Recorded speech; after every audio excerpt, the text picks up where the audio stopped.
don't discredit your skills. If you got a skill, use that skill.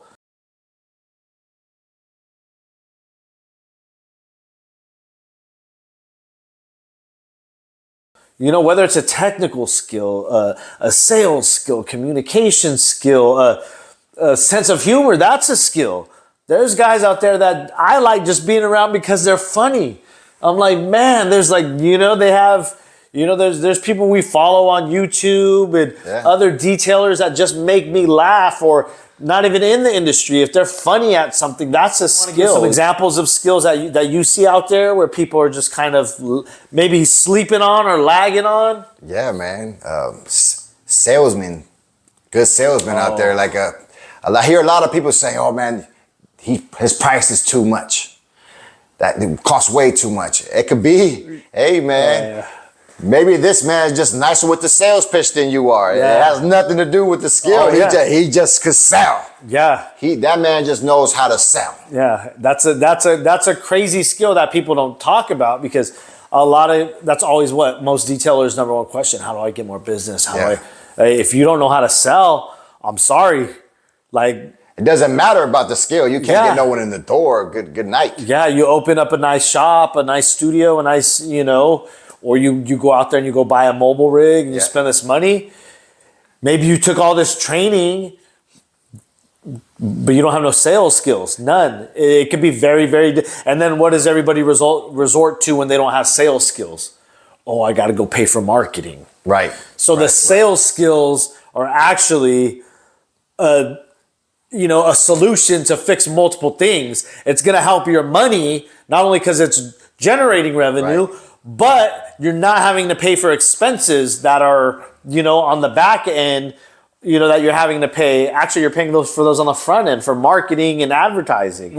I think we're in the middle of all of the nucleus, because you have like the technical guys also that are really, really good technically. That's a skill. But the salesman guys, those guys out there selling $200 car washes, they're like, oh, that's a ripoff. Well, it ain't a ripoff to somebody. The man's got the sales pitch to get those clients. Yeah. Or when people put their opinions on stuff, you know, they're like, oh, well, he's not a real detailer, or he's not that good. Whatever he is, whatever skills he got, my man's doing it. He's doing it. You know, it's a skill. There's even these guys that are in front of the camera. Oh, yes. They got that charisma. There's guys on the camera where I'm like, yo, I can't. This guy, I want to watch all of his videos. Sometimes I just want to reach out like, hey, man, ditch the detailing and just get in front of a camera. Yeah. And just start talking.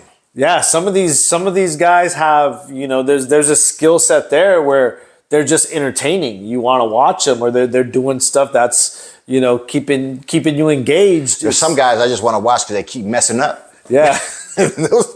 Yeah. So yeah, there's all types of skills, guys, and it's important that you find what skill you have to be able to make your business and for self-development too. You know, it has to do with confidence. If somebody's confident in what they're doing, that gives you now it makes it easier to sell. Right. Now it makes it easier to, you know, to stand behind your service or your product, whatever it is. You know, and that's what we do. Like, we're not affiliated with anything that we don't believe in. Right. You know, so it makes it really easy for us to tell you, hey, these Clint Koreas are better than any other town ever. Like, that's a fact. There's no question about it. You know, you could try. Yeah, you could try. Not fooling me. Yeah, it's hard. It would be very hard to believe that anybody could come anywhere close to that. Communication and team building skills also are huge, especially if you have a team. You know, that's a skill set. A lot of guys try to build a bigger shop or get multiple units or have, you know, expand their team, but their communication and their leadership and their team building skills are really poor. And then they wonder why they have high turnover.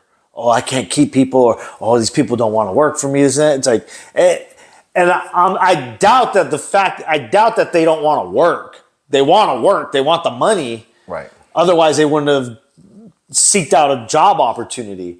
But the real problem there is the lack of skill by the manager. And I know a lot of people are going to say, oh, no, it's not. What do they always say? If you treat them nice, you'll get good people. Get out of here. Get out of here. It doesn't work that way. It doesn't work that way. And let anybody that's ever ran something, they'll let you know real quick. It's not the way it works. It is not the way it works. So, yes, some people do have those people. And some people do develop those teams. But it's very, very, very uncommon. There's two guys that I'm gonna give a shout out to right now that have those, and that's OCD. Mm-hmm. Got to be T1 and T1. Yes, that's exactly. Those are the first ones that came up. And Jamie. Jamie got a team like that too. Yeah. That's all Shad talks about is his team, and Jamie's gone a lot, so that means his team is holding it down. Yes. So those three right there that I know in the industry personally, I know they get down. Shout out to them because that's hard to do. And that's hard to do. Kudos.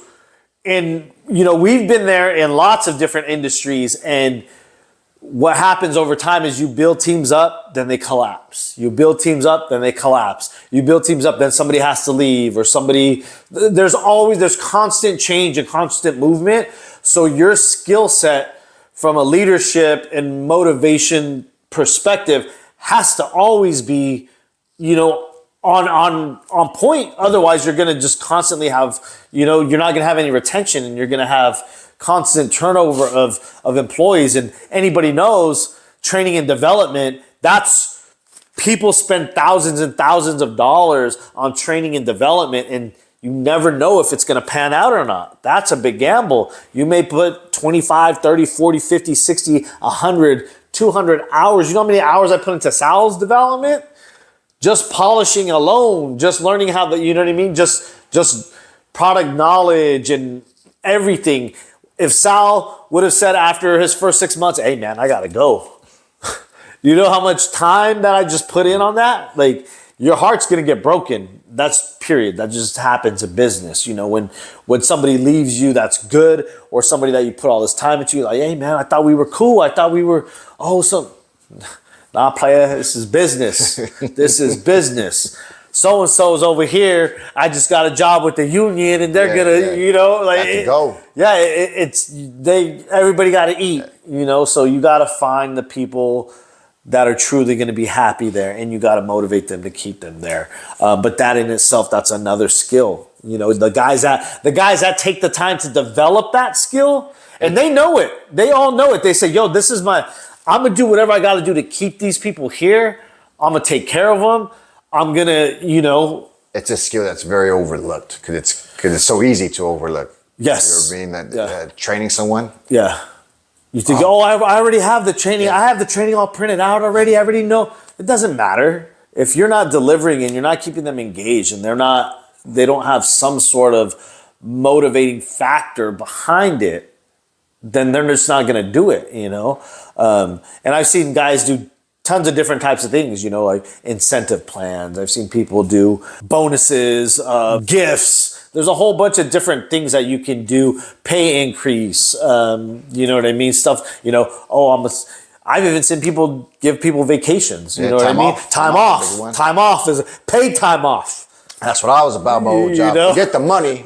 I'll take the time off. Yeah. So if you guys can figure out things like that, and again, this is, we've done this for a living for most of our lives. So if you guys have questions like this, the schooling and training can be just about team building as well. Team building, training and development, if that's your thing, because guys don't know how to do that. And can you imagine going in and hiring 5 people for your new shop, and you have no business training or no training and development background? It would be pretty difficult. Hey, hiring itself is a skill. Oh, because everybody's interviewing. That's a skill. Ooh, interview skills. Because I could give you the answer that everybody wants. Oh yeah. For the interview. Oh, I could. You put me in an interview, I will kill it every time. Every time. Every single time. And there's some people out there that know what to say, and they're going to say it every time, and you're going to hire them. And they're going to get a job every time. and you're just, that's a skill, and it's a skill to be able to recognize that. Like, okay, this guy's running game on me. I've seen you before. I know exactly what you're gonna do. You're one of those. Oh, I'll do whatever. I'll work any hours. Any starting pay I'm good with. And then 2 weeks later, of course you will. Try to get a job. Yeah. And then 2 weeks later, what are they coming to you with? Hey, I need some time off. Yeah. Hey, when do you think I can get a raise? Hey, I can't work on Tuesdays. Oh, like, I'm glad I don't deal with that. Yeah. Ever. So those are things that you have to recognize. Also, that's a skill in itself. Those are all people skills. People skills. Some people just like doing business with certain people. If you're a people person, Sal's more of a people person than I am. I'm more of I can do the engagement and the communication, and I'm a people person too, but that's not a strong. But Sal goes somewhere, he smiles, hey, how's it going? People just like him. So it makes it easier for me to kind of gauge, like, okay, I'm gonna be a little bit more, maybe this person's a better fit for Sal. Sal, hey, brother, can you hold down this one? I'm gonna take the back seat on this one. And that's what like Fat Joe was talking about, like, being number two. Yeah. People like, don't do you know how to to be number two? Yeah. When you're number two is just as important as number one. Yeah. You know what I mean? In their ego. Yeah, they're like, oh no, I gotta man. talk to No. I gotta like I have no problem. Sal collects the cash. I'll collect the cash. I'll do the dirty work. Sal will do the dirty work. It doesn't matter. Like we're doing whatever we got to do. Well, we had an incident with Mike. When we were working with Mike, we were working on the motorhome, on the RV. And Mike was waiting on me to use some tools. So I said, hey, Mike, if you need something, just holler. He goes, oh, man, I don't want to boss you around. I was like, yo, man, we don't work that way here. If something's got to get done, you ask whoever's there, whoever's doing that job. It's not about hierarchy. Yeah. It's just like we're all here for a reason. That's to get the job done, and we're all professionals. Yeah. So if you need something, tell me, hey, keep it moving. Yeah, that's a hard thing for people to comprehend if they're not used to that type of working operation. Yeah. Because or if someone that's working in our circle, they're doing something. Hey, stop that! I need you over here. And some people don't like that. I get it, but that's just how it's nothing personal. And then some people don't even like the non-eye contact. Because if I'm polishing up here, I'm like, hey Sal, grab me a yellow polishing pad and another removal towel. And then I just hand my polisher down to him, but I'm still inspecting or wiping off. Some people will take that as rude. Hey man, you're disrespecting me. Yeah, hey, you're not gonna look. You can't even look me in the eye. Oh, what? Like it's like no, I'm doing like I'm multitasking. He understands that. The whole time I was polishing the RV, I'm not going like this every time. Here you go, Sal. Yeah. Oh, thank you. No, I'm up here doing something and I'm handing things off, and that's how the operation, all those little things make it efficient, make it quicker to do the job. I'm more focused on the job opposed to all these small mechanical things that are kind of, you know what I mean, outside of the actual work itself, especially if you're working on a large scale or if you have a big team, being able to hold things down but also step in. And that's pretty much what management is the whole operation. You just you're watching everything, making sure everything is running smoothly. You're in charge of everything, right? All moving parts. But at the same time, whatever needs your help, that's where you go. And it might be 3 or 4 things at one time. So-and-so might need something over here. So-and-so might need something over here. So-and-so might, okay, now I got to prioritize and delegate. I got to prioritize and delegate. That's a skill. People prioritize the wrong things. All the time. In our industry, priorities are so undervalued for the average detailer. For an example, our last video that we made was about maintenance. People are not prioritizing the right things when they're even starting these maintenance programs or bringing on these maintenance clients, and they don't realize how big of a problem it is until they have to eliminate it altogether.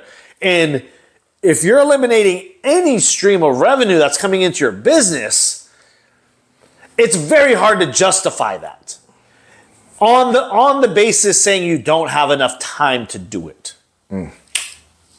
That's hard. That's a hard pill for me to swallow as a leader, somebody who comes from a leadership background, an operations background, my superiors would come to me and say, so you're telling me there's something bringing in thousands of dollars per month, but you can't figure out a way to keep it.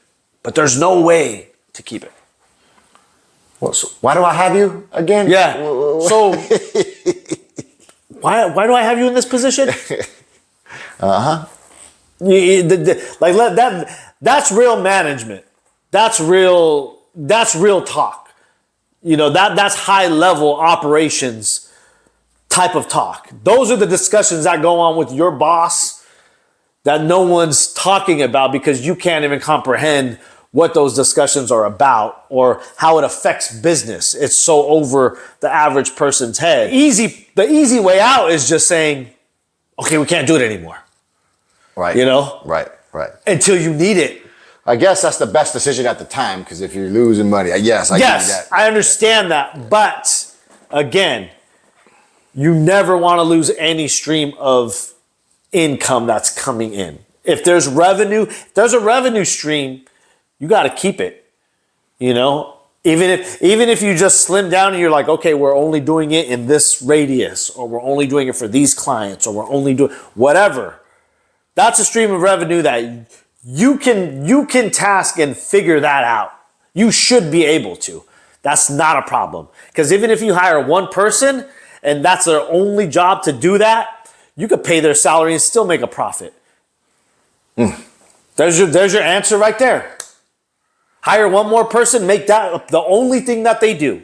That is their job. Hire the right person. Yeah. But if you don't have that skill, you know what I mean?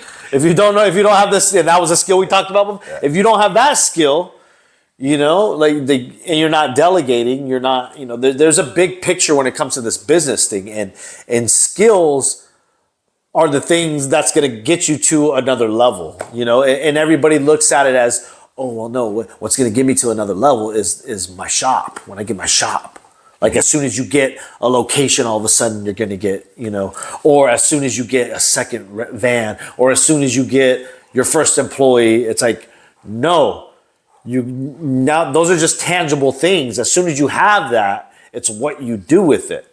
Because how many people have we seen, how many of the, there's detailers that we talk that have been in the industry for a very long time. And what happens is there's this pattern is everybody starts here. They grow. And then they all do what? They start as like, that's not it. Let me bring it back in. Yeah. Because all you're doing, the bigger you branch out, bigger the headache. all you're doing is conflict resolution. That's all it is, conflict resolution.